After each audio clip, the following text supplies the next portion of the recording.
بسم اللہ الرحمن الرحیم۔ میرے عزیز پیارے بھائیو بزرگوں، خوابوں کی تعبیر کے تعلق سے میں نے آپ حضرات کو بارہا سمجھایا کہ پہلی بات تو یہ ہے کہ جس نے خواب دیکھا وہی تعبیر معلوم کرے، ایسا ہرگز نہ کریں کہ خواب تو کسی اور نے دیکھا، معلوم کرنے والا کوئی اور ہے۔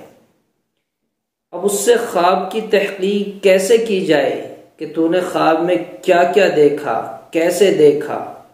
کتنی چیزیں خواب میں دیکھی۔ اب دو چار باتیں اس نے بتلائیں، فون کیا کہ فلاں شخص نے خواب دیکھا۔ اب فلاں شخص کے بارے میں تحقیق نہیں،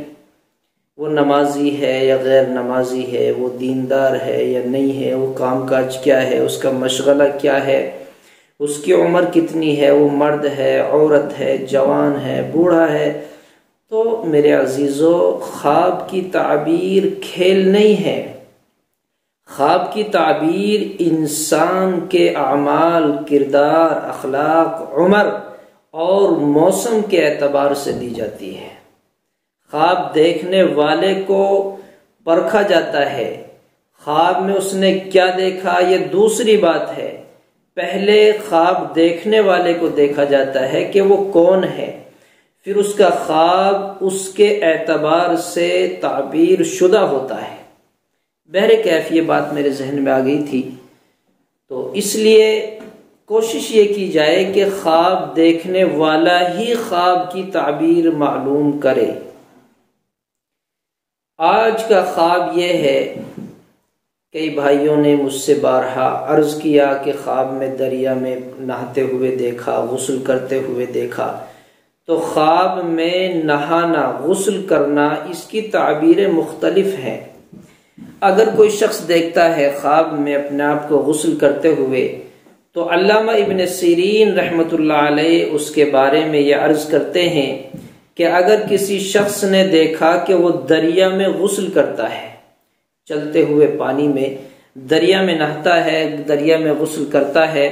تو دلیل ہے کہ اس کا غم اس سے دور ہوگا، اس کی پریشانی اس سے دور ہوگی، اس کی مشکلات اس سے جدا ہوں گی۔ اگر بیمار ہے تو ٹھیک ہوگا، شفا حاصل ہوگی، صحت اور تندرستی ملے گی۔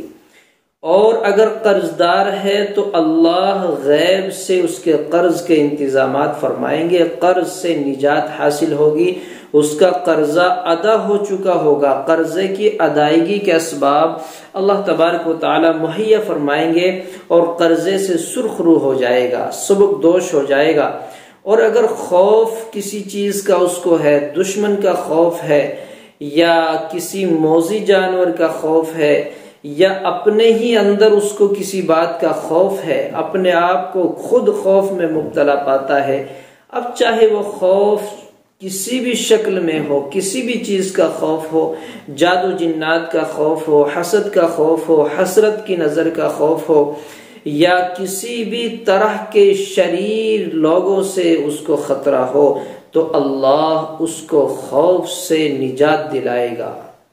وہ بے خوف ہو جائے گا، ڈر ختم ہو جائے گا، اس کی دہشت ختم ہو جائے گی۔ اور اگر قیدی ہے تو رہا پائے گا۔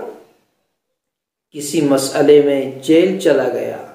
کسی کے یہاں قیدی ہے، کسی کے یہاں غلام ہے، کسی کے یہاں نوکر ہے، کسی کے ماتحت کام کرتا ہے، تو اللہ اس قید سے اس کو نجات عطا فرمائیں گے۔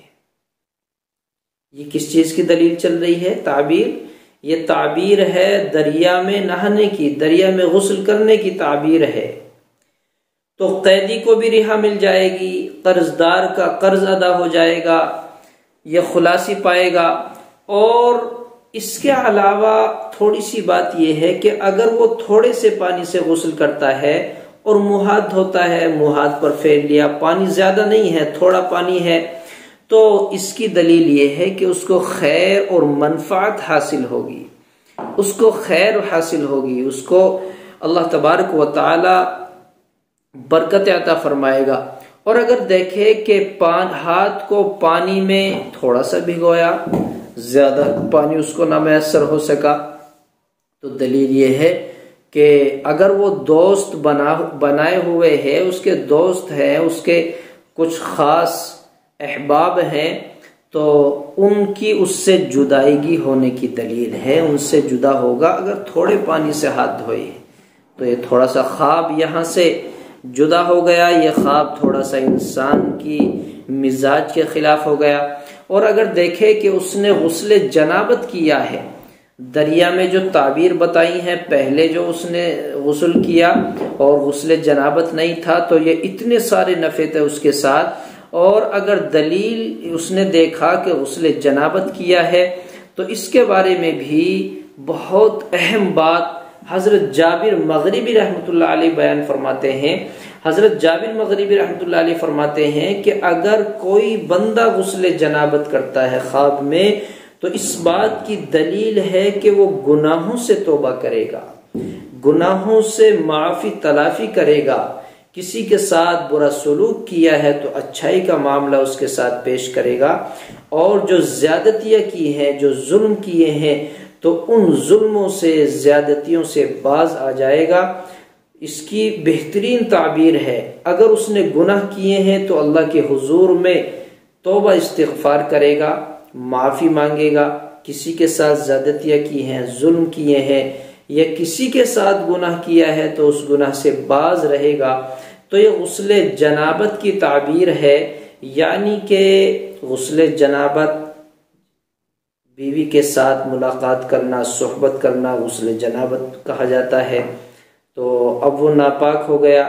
صبح غسل کرتا ہے، تو خواب میں اگر وہ اس بات کو دیکھتے ہوئے خواب میں اس کو معلوم ہے کہ میں اب ناپاکی دور کرنے کا غسل کر رہا ہوں، غسل جنابت کر رہا ہوں،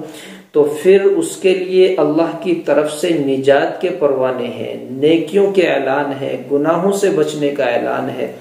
تو یہ تعبیر ہے دریا میں نہانے کی۔ اب یہ دریا میں غسل کیا جائے یا ٹویل پر غسل کیا جائے یا غسل خانے میں بھی غسل کیا جائے، تو تعبیر غسل کرنے کی ہے۔ تھوڑا سا فرق ہے کہ غسل جنابت کی تھوڑی سی تعبیر الگ ہے، یا عام حالات میں نہانا ہوتا ہے، غسل ہوتا ہے، اس کی تعبیر الگ ہے۔ تو یہ تعبیریں تھی، میں نے آپ حضرات کو بتلایا کہ خواب بڑا اہم ہوتا ہے، نبوت کا 46واں حصہ ہے۔ میرے اور آپ کے آقا جناب محمد الرسول اللہ صلی اللہ علیہ وسلم صبح فجر کی نماز کے بعد صحابہ کرام رضی اللہ عنہم اجمعین کی طرف چہرہ کر کے، چہرہ مبارک کر کے بیٹھتے اور یوں فرماتے، اے میرے صحابہ، کسی نے کوئی خواب دیکھا ہے؟ اگر خواب دیکھتا کوئی صحابی تو میرے آقا سے فرماتے کہ یا رسول اللہ میں نے یہ خواب دیکھا ہے، تو میرے اور آپ کے آقا اس خواب کی تعبیر بیان فرماتے، اس کا مطلب بتلاتے کہ تو نے یہ خواب دیکھا، اس کا یہ مطلب ہے۔ کبھی کبھی ایسا بھی ہوتا کہ میرے آقا فرماتے ہیں کہ اے میرے صحابہ، آج میں نے خواب دیکھا ہے، میرے خواب کی تعبیر یہ ہے، خواب میں نے یہ دیکھا اور اس کی تعبیر یہ ہے۔ آپ نے واقعے سنے ہیں حدیثوں میں کہ میرے آقا نے خواب دیکھا، فرشتے آسمانوں پر لے گئے، کچھ کو عذاب ہوا، کچھ کو عذاب ہوا، کچھ کو فلاں عذاب، یا اس طرح بہت ساری باتیں ہیں، بہت ساری باتیں ہیں۔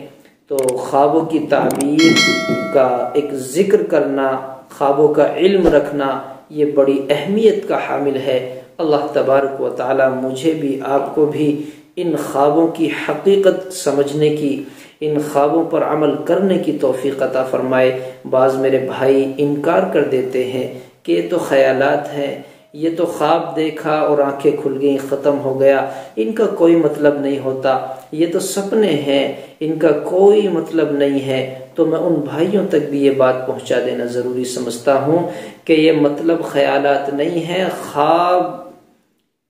یہ وحی کا بدل ہے، خواب یہ وحی کا بدل ہے۔ نبی علیہ الصلاۃ والسلام پر یا دیگر انبیاء کرام پر وحی آیا کرتی تھی، وحی کا سلسلہ تو ختم ہو گیا، لیکن خوابوں کا سلسلہ ختم نہیں ہوا ہے۔ خواب بھی وحی کا نعم البدل ہے، کرامتیں بھی ہیں، بزرگوں سے کرامتیں بھی ظاہر ہوتی ہیں، خوابوں کی اصلیت ہوتی ہے، بعض خواب شیطانی وسوسوں سے ہوتے ہیں، بعض خواب خیالات کے ہوتے ہیں، دن بھر ہم نے کوئی کام کیا وہ کام ہم خواب میں دیکھتے ہیں، یہ خیالات ہو گئے۔ کچھ خواب ہوتے ہیں من جانب اللہ،